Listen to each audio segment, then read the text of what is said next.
고등학교 때 태극마크를 달았을 정도로 실력이 뛰어났던 유망주. 장래가 기대되던 젊은 선수가 지난달 26일 스스로 생을 마감했습니다. 그녀가 23살의 꽃다운 나이에 극단적인 선택을 한 이유는 무엇일까요? 들어와. 이발 때문에.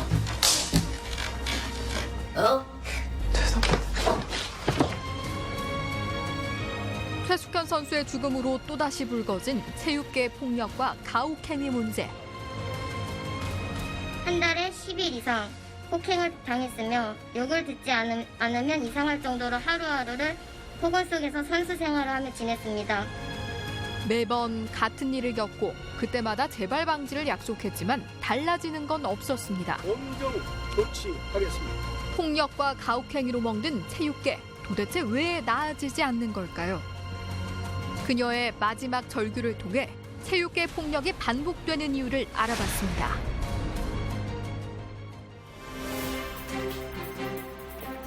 지난 9일 국회에서 긴급 토론회가 열렸습니다. 이 자리에서는 체육계의 가혹행위를 뿌리 뽑기 위해 어떤 노력이 필요할지 국회의원과 체육계 전문가들이 모여 토론을 이어나갔습니다. 피해자 중심 조사 방식이 아니라 가해자 중심 조사 방식이라고 생각이 듭니다. 굉장히 오래 걸립니다. 그리고 외부에서 내용이 외부 노출도 굉장히 많이 되고. 이분들은 불합리한 계약 일상적입니다. 연봉 액수도 모르고 자기 계약서도 사인하고 자기가 갖고 있지 않습니다. 기본적으로 보장된 이런 계약, 평균 근로 계약서를 마련하고 이것을 실시해야 되고. 한국 스포츠의 폭력 문제는 직접적으로는 어떤 개인의 가해자의 일탈에서 비롯되지만 사실은 구조적인 문제에서부터 비롯됩니다. 그 뿌리는 학교 스포츠에서부터 비롯되고요. 한국의 스포츠 정책은 엘리트 스포츠 정책에서부터 전 국민이 스포츠를 즐기고 모두를 위한 스포츠로 나아가는 것이 근원적인 해결책이라고 생각을 합니다.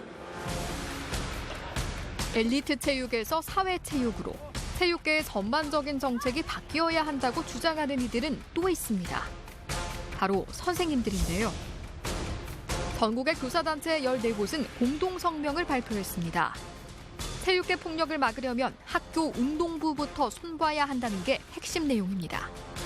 도년체육대회든 전국체육대회든 이런 체육대회 순위가 성과가 지도자들에게 굉장히 많은 영향을 미치고 또 지도교사들에게도 인센티브가 지워지는 그런 상황들이기 때문에 지도자들도 어쩔 수 없이 그 학생들에게 경쟁을 좀 강요하고 그래서 강요하는 중에 그런 폭력이나 폭언이 일어날 수 있는 확률이 높아지기 때문에 좀 그런 거에서 경계해야 된다.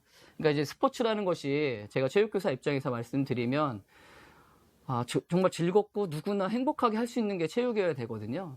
그래서 그 체육대회의 그런 경쟁적인 요소를 좀 저희가 바꾸어 볼 수 있고 좀 새롭게 아이들이 그런 것이 축제가 되고 즐겁게 참여할 수 있는 그런 체육대회로 좀 변화되는 시도가 있어야겠다라고 생각하고 있습니다. 최숙현 선수의 안타까운 죽음이 알려진 건 지난 1일이었습니다. 그 누구도 고 최숙현 선수의 말에 귀를 기울여주지 않았습니다. 엄마에게 마지막으로 남긴 말은 엄마 사랑해.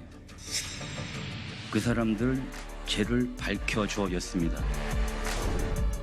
이후 청와대 국민청원 게시판에는 최숙현 선수의 억울함을 풀고 죽음의 진상을 밝혀달라는 글이 올라와 많은 동의를 얻었습니다.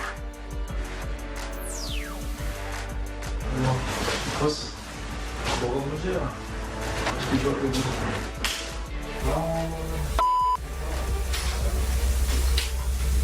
뭐하는 거야? 이 국가대표 다해. 자, 국가대표 다해? 억울하냐? 야, 쟤네도 맨날 내가 다해. 몰라? 그래. 절대. 이처럼 반복되는 폭행과 폭언에 시달리다 삶을 스스로 포기한 최숙현 선수. 그녀에게 가해진 가혹행위는 미성년자였던 청소년 선수 시절부터 계속됐다고 합니다. 중2 때부터 가혹행위를 많이 당했다 하는 주변의 증언도 있는데 뉴질랜드 전지 훈련에서 왕따 당했다, 힘들다 이런 식으로 괴로움을 문자도 하고 카톡도 하고 전화도 한 적이 있어서 그때 처음 알았습니다. 이미 몇 년 전부터 가혹행위 때문에 삶과 죽음의 경계선에 서 있었던 고 최숙현 선수. 그녀는 마지막까지 그 사람들의 죄를 밝히고 싶어 했습니다. 최숙현 선수에게 폭행과 폭언 등 가혹행위를 한 것으로 알려진 가해자는 모두 4명. 경주시청 트라이애슬론 팀의 감독과 운동 처방사, 그리고 팀의 주장 선수와 남자 선배 선수입니다. 이들의 지속적인 가혹행위는 녹취 파일과 최숙현 선수가 직접 작성한 훈련 일지, 그리고 동료 선수들의 증언으로 밝혀졌는데요. 19년 3월에는 복숭아를 먹고 살이 쪘다는 이유로 감독과 팀 닥터가 술 마시는 자리에 불려가서 맞았는데 이미 숙현이는 맞으면서 잘못했다고 눈물을 흘리며 빌고 있었습니다. 최숙현 선수를 옆에서 지켜봐온 동료 선수들은 코치진 이외에 또 다른 가해자가 있다고 밝히며 처벌을 요구했습니다. 바로 팀을 이끄는 주장 선수입니다. 가혹행위는 감독만 한 게 아니었습니다. 팀의 최고참인 주장 선수는 항상 선수들을 이간질하며 따돌림을 시키고 폭행과 폭언을 통해 선수들을 지옥의 구렁텅이로 몰아넣고 정신적인 스트레스로 스스로 무너지게 만들었습니다. 주장 선수와 숙소를 함께 쓰는 탓에 훈련 시간이 아닐 때도 가혹행위를 당했다는 고 최숙현 선수와 동료들. 그야말로 24시간 폭력과 폭언에 노출돼 있었던 겁니다. 뉴질랜드로 떠난 전지훈련에서도 마찬가지였습니다. 훈련 일지에 쉬는 날에도 욕을 먹었다고 쓴 최숙현 선수. 남자 선배의 괴롭힘이 어땠는지도 적었는데요. 지나갈 때마다 뒤에서 발을 잡아당기고 최숙현 선수를 이유 없이 화풀이의 대상으로 삼았다고 합니다. 일상적으로 폭력을 일삼았던 가해자 4명. 이들에겐 과연 어떤 혐의가 적용될까요? 상습적으로 폭력이 만연화되어 있다는 것은 상습폭행죄를 적용할 여지가 있고요. 대부분 의무 없는 일에 강요하고 인권 침해를 하고 가혹행위를 했다는 부분은 강요죄가 적용될 여지가 있습니다.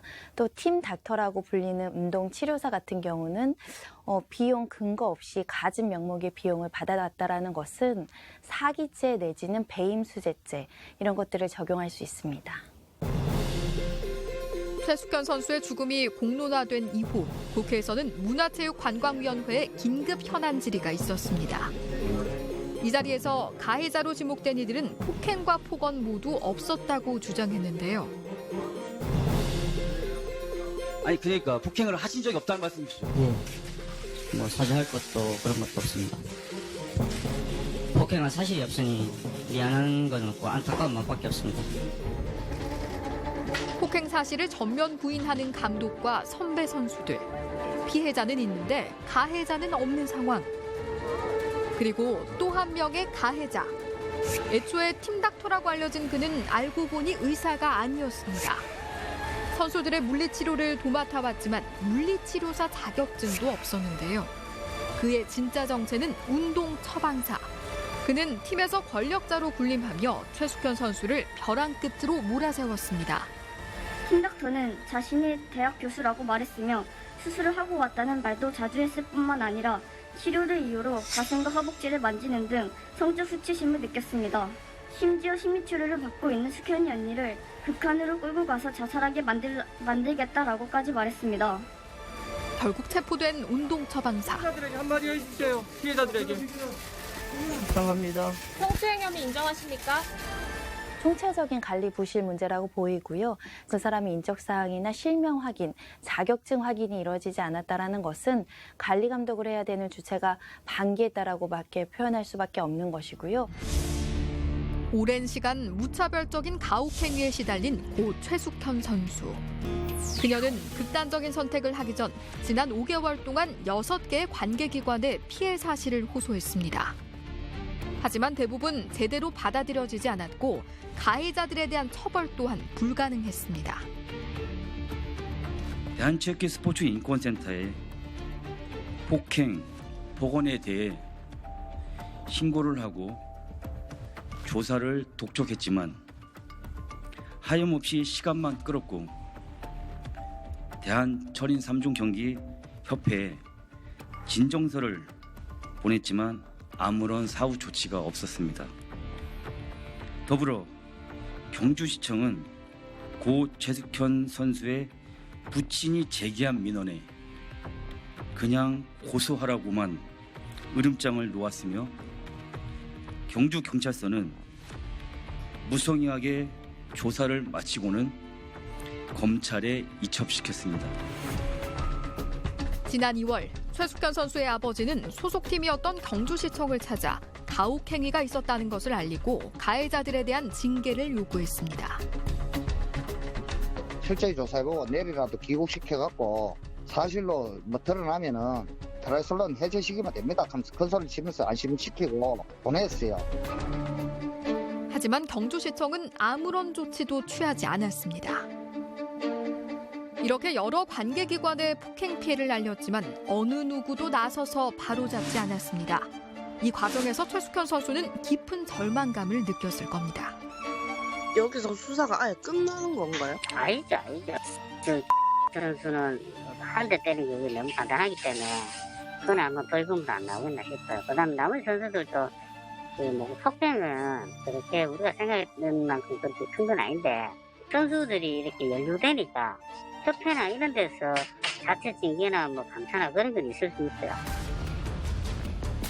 최숙현 선수가 도움을 요청한 여러 관계기관 중 가해자는 처벌받고 피해자는 보호받을 수 있다는 믿음을 준 곳은 단 한 곳도 없었습니다. 또한 체육계의 폐쇄적이고 권위적인 분위기는 피해 사실을 축소하고 은폐하기에 좋은 환경이었습니다. 결국 최숙현 선수가 자신의 목숨을 내던져 국민적인 공분을 일으킨 후에야 부랴부랴 진상 파악과 책임자 처벌이 시작됐습니다. 너무나 체육계에서 오랫동안 그런 폭력과 성폭력이 묵인되어 오는 관행, 그리고 굉장히 많은 그런 폭력이 묵인되면서 어찌 보면 폭력 가해자들이 양산이 되고 있었던 거죠. 이 폭력이 비정상적인 것이 아닌, 어찌 보면 비정상이어야 할 폭력이 정상으로 간주되었던 그런 스포츠계였기 때문에 피해자가 자신의 폭력 피해를 이야기하고 도움을 받는 데 있어 굉장히 어려웠던 것 같습니다. 지난해 조재범 전 쇼트랙 코치를 고소한 국가대표 심석희 선수는 2014년부터 상습적인 성폭행을 당해왔다고 폭로했습니다. 심석희 선수의 용기 있는 고백 이후 정부와 정치권은 체육계 성폭력과 폭행 근절 대책을 내놨고 대한체육회는 재발 방지를 약속했습니다. 가혹행위 및 성폭력 가해자가 국내외에서 발을 붙이지 못하도록 엄정 조치하겠습니다. 문화체육관광부는 지난해 스포츠혁신위원회를 만들고 7차례 권고안을 발표했습니다. 권고안의 주요 내용은 피해자 지원과 엘리트 중심의 체육 시스템 개선이었습니다. 지난해 실업팀 선수 1,200여 명을 대상으로 한 설문조사에서 신체 폭력을 당했다고 답한 비율은 26%에 달합니다. 가해자는 선배와 코치, 감독 손으로 많았고 연습장과 합숙소 등 소속팀의 모든 공간에서 폭력이 이루어졌습니다.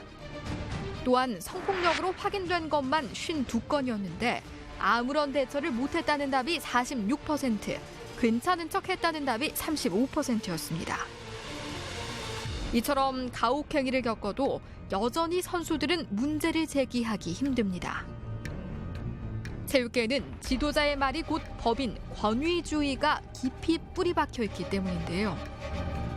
여기에 메달 획득과 등수에 집착하는 성과주의가 더해져 선수들을 더욱 궁지에 몰아넣고 있습니다. 우리 체육계는 그동안 성과주의에 매몰되어서 인권에 대한 깊이를 생각하지 않았던 것이 굉장히 문제라고 생각을 합니다. 아직도 많은 지도자가 극한으로 몰아넣어야만 성과가 나온다고 생각하는 것이 저는 가장 큰 문제라고 생각을 합니다. 그 정말 구시대적 발상인 거죠. 누군가를 때려서 이 사람이 성적을 올릴 수 있다는 거는 맞고 자라 성적을 올린 이 선수가 나중에 지도자가 되었을 때 어떤 또 지도를 할 수 있을까? 메달을 위해서라면 폭력조차 묵인하는 성적지상주의는 체육계를 병들게 하는 주요 원인입니다. 또한 가해자에 대한 솜방망이 처벌 역시 가혹행위가 되풀이되는 이유로 손꼽힙니다. 2018년 인권침해 사실을 폭로한 여자 컬링 전 국가대표팀인 팀킴은 최근 체육계의 고질적인 문제를 다시 한번 대중에게 알렸습니다. 선수들의 희생과 성과는 잔인할 만큼 중요시되지만 관리자의 책임은 너무나도 간대한 것이 현실입니다. 관리 감독의 근본적인 문제가 해결되지 않으면 제2의 팀킴 사태, 철인 3종 폭행 폭언 사건은 또 일어나고 반복될 것입니다. 이번 기회를 통해 모든 체육인들이 더 나은 환경에서 운동하기를 간곡히 바랍니다. 2018년 10월 국정감사 자료에 따르면 2014년부터 2018년까지 징계 후 체육계로 복직 또는 재취업한 사례가 38%에 달했습니다. 딸이 피겨스케이팅 꿈나무인 한 엄마는 최숙현 선수 사건이 남의 일 같지 않습니다. 초등학생인 딸이 코치에게 상습적으로 폭행을 당했기 때문인데요.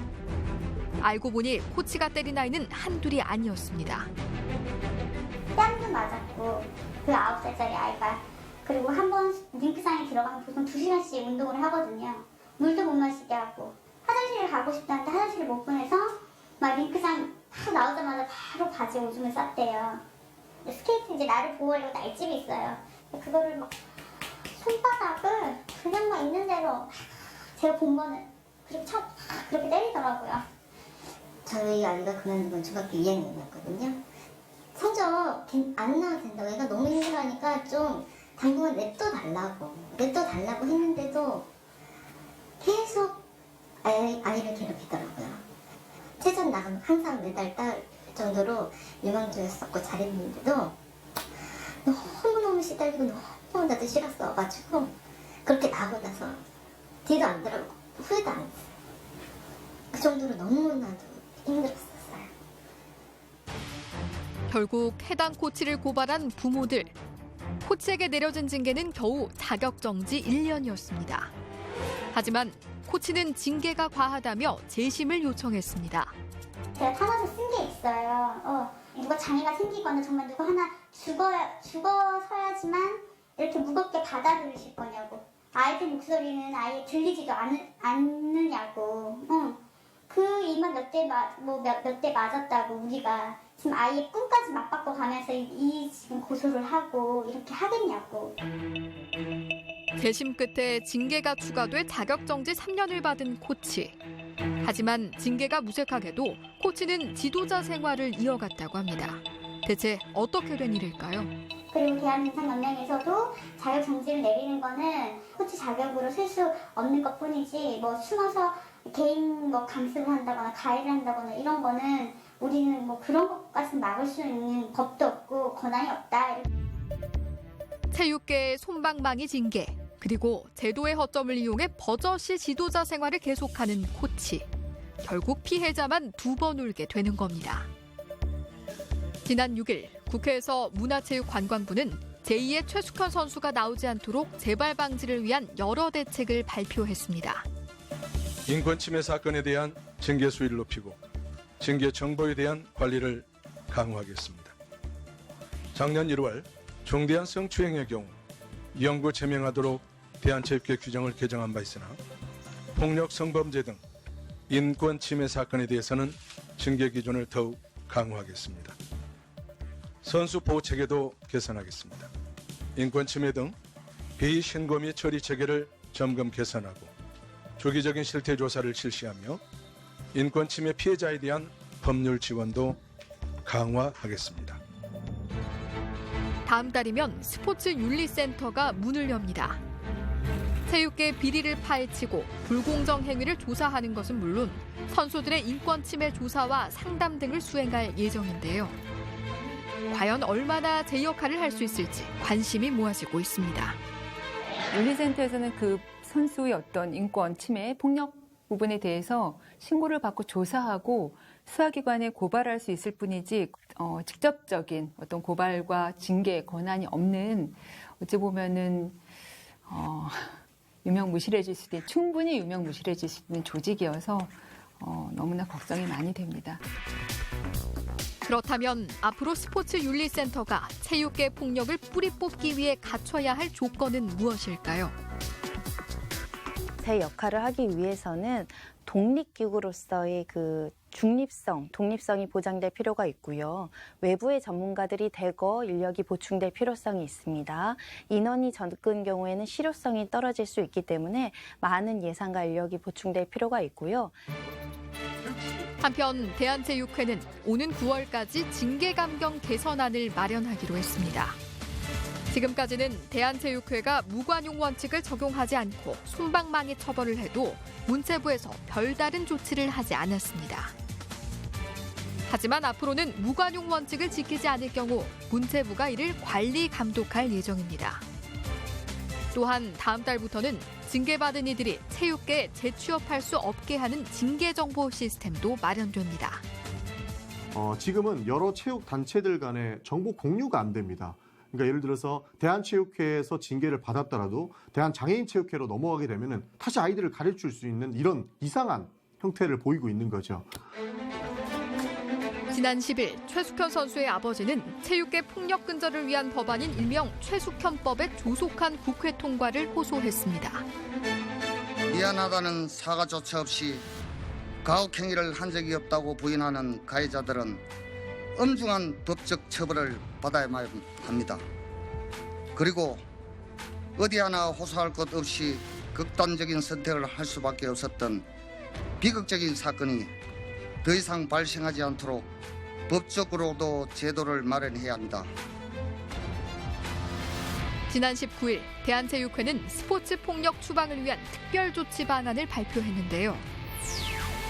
가해자 엄중 징계와 스포츠 폭력 신고 포상제, 그리고 폭력이 일상화되는 것을 막기 위해 합숙훈련 허가제를 도입하기로 했습니다. 한편 국회의원들은 일명 최숙현법을 발의해 체육계를 바꾸려 하고 있습니다. 최숙현 선수를 죽음으로 내몰았던 가해자들은 체육계 최고 수위 징계인 영구제명 처분을 받았습니다. 하지만 이것으로 최숙현 선수의 넋을 위로할 수 있을까요? 다시는 이런 일이 반복되지 않도록 하는 것, 바로 강력한 재발 방지 대책만이 고통 속에서 떠난 그녀의 죽음을 헛되지 않게 하는 길입니다.